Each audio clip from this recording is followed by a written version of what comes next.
James Charles commented under my post and liked the video, and More people are coming out of the woodworks and talking about James Charles and what he did to them when they were minors. This is exploding off the heels of Kayla Malec making a video, 30-minute video, talking about how she feels like James Charles did her wrong. And in the essence that Zach Sellers was right all along. Now, if you haven't seen that video, it was yesterday. I posted it. So check it out, grab a snack, and come on back so you're all caught up. You get to hear my commentary and what Kayla Malec had to say. And also, I did an exclusive interview with Zach Sellers.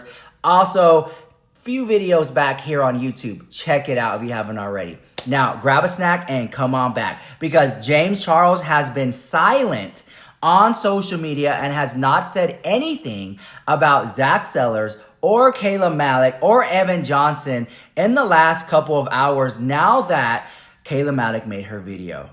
And just when I thought that this could not have gotten any worse, now you're having people who had their own experiences with James Charles coming forward and saying something.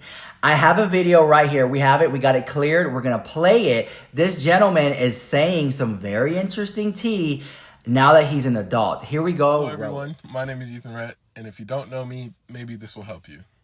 Before I get into the story, I want to say I am not meaning to hurt anyone's career or damage anyone's reputation. I just keep seeing things pop up on my page, and it's sickening, and it triggers me in a way, you know. But back when I was 14, you know, I wanted to do social media my whole life. It's something I really loved and enjoyed doing. I started blowing up. I maybe created my account 7 months prior before I turned 14 years old. I ended up blowing up, maybe around 700,000 followers on TikTok. Everything was doing good. I loved it. It was just amazing. James Charles commented under my post and liked the video, and it was exciting. You know, that's the biggest creator I've ever been in contact with or ever commented or liked my post, you know. Anyways, he ends up following me and he messages me, hey, I obviously respond. I'm excited, but that's where everything went downhill. It got really, really weird. Anyways, when we start going back and forth on TikTok, he initiates after a few days, hey, add me on Snap. I'm like, okay, you know, I was trying to hide the fact that I was excited. You know, it was really cool. I was hoping that this was gonna jumpstart my career even more into being an influencer, being someone, you know, making others happy, and just that was my intentions the whole entire time. Anyways, me and James start going back and forth on Snap, and he eventually asked me, you know, what do I plan on doing long term?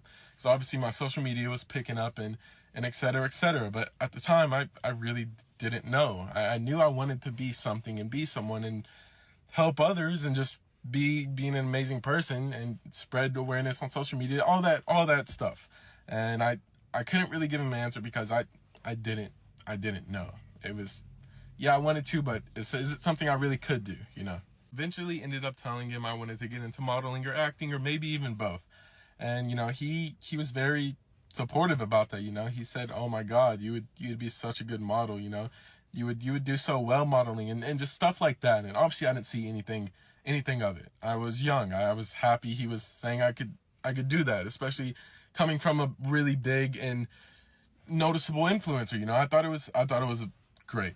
Brother kind of didn't tell me in a way, but my brother he kind of let me do my own thing, but he kind of noticed, you know, he didn't, how do I word this? My brother didn't think about it as the way I thought about it. My brother kind of noticed something and I could tell, but he was kind of just letting me do my own thing. Now that we got that out of the way, I'm just going to jump into a more detailed version of it. I know y'all been waiting. I'm sorry. So James started getting extremely comfortable with me. And I just, you know, I was so excited. I didn't really realize it at the time. We were FaceTiming, which I will pull it up right here in this next clip. I don't think so. At least. Anyway, so that part was me on the phone with James that a friend of mine recorded just because he thought it was pretty cool as well. And I thought it was something cool to have. And I didn't think about it as any way to hurt him. And it stresses me out that my life was ruined because everyone thought that. It's irritating talking about. I'm sorry, y'all. Anyways, James started becoming super aggressive with me. He would ask me to send him photos of my my happy trail, which I didn't even have at the time. And because I was 14, I didn't have a happy trail, and I had armpit hair, but you didn't ask for that. And I kind of avoided the question because it made me super, super uncomfortable. I'm sorry, I lied, actually. I told him I shaved my happy trail because I was afraid to tell him that I didn't have a happy trail or have any hair on my body other than my armpit hair. So I'm sorry, I lied about that. Anyways, you know, he kind of started being aggressive extremely after that. He told me, well, don't shave your happy trail again, because I liked that. And he was very intense about how he said it. I know it doesn't sound bad, but it was only if you could be in my shoes when that happened. It made me super, super uncomfortable. Anyways, I go to bed that night and I wake up to his being sent to me, and it made me very, very uncomfortable. He would send me a photo of his behind in the mirror, and he also sent me a video of him in the shower, which those videos are somewhere on the internet. I'm sure you can find it. If I looked, I could probably find them in a Google Drive that we actually had for my lawyer. Anyways, he started realizing that I wasn't into that. He started kind of making threats towards me, saying he was going to diminish my career. He could easily ruin my career, just all types of nonsense, and it was bad. Okay, it was really, really, really bad. It started getting super, super intense. He started saying he was going to ruin my career, go out and tell people I was gay and I was closeted, which isn't an issue. That's not an issue at all, but it was still the fact that I was a 14-year-old boy, and it scared me. It freaked me out. Anyway, so that's when I made that video. There's a lot more that happened in the story, but this video is about 5 minutes long, so I will be making a part 2. Thank you, guys. By the way, I just want to say I am not trying to diminish anyone's career. I'm not trying to ruin anyone. I'm just getting my story out once again because it was put under the rug, and it's not fair to anybody that has gone through this. Now, if you're watching this in the same situation that's happened to you, not necessarily with James Charles, but other people, just know I'm here for you. I'm there. Trust me, I've been through it, and there's so many other people behind you. It took a lot for me to make this video, and it's going to take a lot for me to make a part 2, but I have amazing people by my side, and I'm so thankful for that. So you can always reach out to me. Now, this is very damaging because it's like a boom, boom, boom to James Charles' entire career. This isn't looking too good right now for James Charles. And I wonder if he's going to say anything at all. Now, other videos have been surfacing online talking about what James Charles has done and did. It's like a pattern of behavior. Here's a clip from James Charles' YouTube show called Instant Influencer. The show got canceled, but here's a clip from it where he's teaching people how to apologize. Fake apologies. Here we go. Good morning, artists. We have to talk. Last night, I got a chance to look back at the footage from last week's episode. I saw what you guys did. You all look really confused. You know what you did. I honestly feel like you all owe me an apology. And scene. Oh my God. When you grow a following, you will either say or do something that people might not like and might not agree with, and eventually, you might have to apologize. Okay, wow. Very, very telling. And you know, I want to say this, guys, very quickly. I finally got my hands again. Well, first of all, have you ever had something and then you sold it and then some time passed and you wanted it back? If that's ever happened to you, let me know in the chat what that item was. For me, something that I had that I sold was a Prada keychain, and I sold it to my assistant because he really liked it, and I sold it to him for a good price. Time went by and I wanted it back, and it was unavailable. Well, I bought it. I went back on the Prada website, and the little Prada vampire is back on the website for a much higher price. I remember paying for it, much higher price than what I sold it for. But it's back. This is it right here. And I just want to show you, it has like this little claw thing that you can like pull out.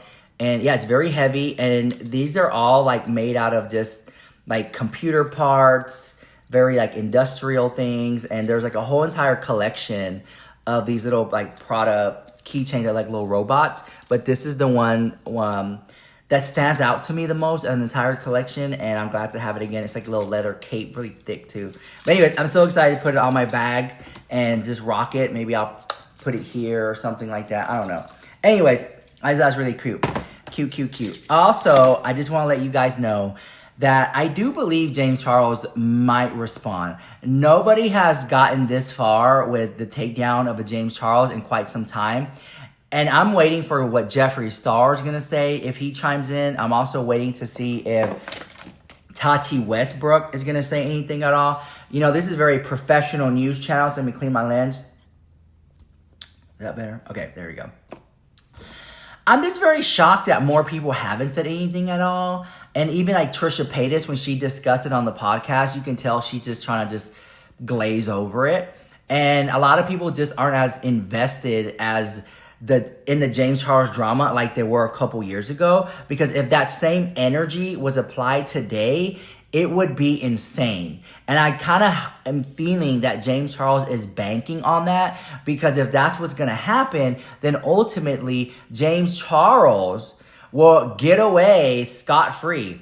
Ultimately, what Kayla Malec said in her video just paints James Charles as a bad friend, a sneaky snake, not a girl's girl, right? And in the case of these men that are now coming forward and saying that James Charles was in my DMs and the child, that also makes him look bad too. But I think the statute of limitations might be over in that case. And in essence, these people are making TikTok videos about it instead of going to the police. You know what I'm saying? There's that. Now, the other day, we talked about a guy named Lucas who was hanging out with Adam Ray OK in West Hollywood, and he claimed that his drink was spiked. Now, if you don't know what I'm talking about, catch my other videos so you can get caught up about it. But it appears like now people are calling him a liar and coming forward and saying that he's lying. Here's what somebody named Mr. Munoz said about it. Lucas was just caught up in two lies, one about his test results from the hospital and another one from his past when he was telling a story that was a little over-exaggerated. Ooh. People are debunking Lucas's story and they're just saying that he over-exaggerated. Ooh. Lucas was lying about the hospital finding GHB in his system. Right, to start off, I'm going to play for you guys a video of Lucas in the hospital bed and listen closely to what the nurse tells him. Is that the term? GHB is the molecule basically. So how are people obtaining, is that common in club areas? Oh yeah. So it's just clear? Yeah. I don't know what color it is, but it's really common in the club scene, concerts, whatever, you know. So And we can't really test for it. It's right. more of a clinical diagnosis, but given what you said to me, it makes sense that somebody probably slipped it in your drink, unfortunately. Okay. Just to be 100% clear here, I am not saying that he was not drugged. What I am saying is that he was not tested for it, according to this video, and that he did not actually obtain any documentation of those results, which he claimed in his video that he did. He also mentioned in text messages in that recent video that he did. Just to read a quote here from American Addiction Centers, most standard drug tests do not test for the presence of GHB in your system. A few people test positive for GHB even when they have used it. Nonetheless, blood, urine, saliva, and hair tests have been developed for the test of GHB. As you guys can see, there is a table here that shows you that for a blood test, you can test up to 8 hours. Hair is up to a month. Saliva up to 6 hours, and then urine up to 12 hours. So maybe after this nurse visited him, maybe the doctor administered a hair test for Lucas. I also want to note, Lucas posted his initial video after his night out at WeHo on May 11th, okay? And then there was another video with him in the hospital, and that was on May 13th, otherwise Mother's Day. I'm telling you that just to say that is 48 hours approximately, all right? Even if it's 24 hours, approximately after that initial night out. So the only test that he would actually be able to receive at that point would be a hair test. It hurt me to hear how it really all unfolded. Because someone that I believe to be my little sister, people that I believe to be my family, and people that I've been vulnerable with, knew that I've dealt with a kid in my childhood. Taking that in consideration, taking the fact that I've experience how it feels to be. Put yourself into my shoes when my own family, my own people that I believe cared and loved me, didn't show out for me, didn't fight for me, didn't ask me, oh, do you want to come to our house? We want to make sure you were safe. They completely invalidated that side of me. And it wasn't my place to bring up that trauma. Because why would I guilt trip someone? I think that's just common etiquette. But you guys have to understand, when I was stranded, I felt like the reason why I really went on live and cried and did what I did was flashbacks of my childhood of what I've went through. And them knowing that, them knowing those vulnerable states, and then having to go on live and say that we've been there for you for things that your own family doesn't know about, to me was sick. Because you guys know things that I didn't even vent to my family that has took me years to speak up about. And not once, you couldn't even call my phone. You couldn't even take accountability. You couldn't even say, I'm sorry. That's all it takes. I'm a very forgiving person, and you guys know that. I forgive. If you would have just picked up the phone and you would have said, Lucas, we felt a disconnect with you. This is how we feel. Speak up. Why are you leading me to believe that I'm a special part of your family? Why are you calling me your big brother? Why are you calling me your son? When I join your lives, why are you saying, oh, my son joined? Why are you constantly making me believe that I'm a part of your family now? Why? Why tell people that when you know my situation and what I've been through? You know what I've been through. You know what I've dealt with. People are saying this guy's annoying, why he always yelling, proud to say I never liked him. Ooh. Now, because of this whole situation and the test, people are questioning what the test results were. And I don't know what to believe anymore, Chismosas. There's so much and so many things could be true at one time. What do you think? Is in the air. Let me know what you think about all this in the comments down below. This is Rich with the hottest celebrity news and gossip on YouTube. See you guys in the next one. Mwah.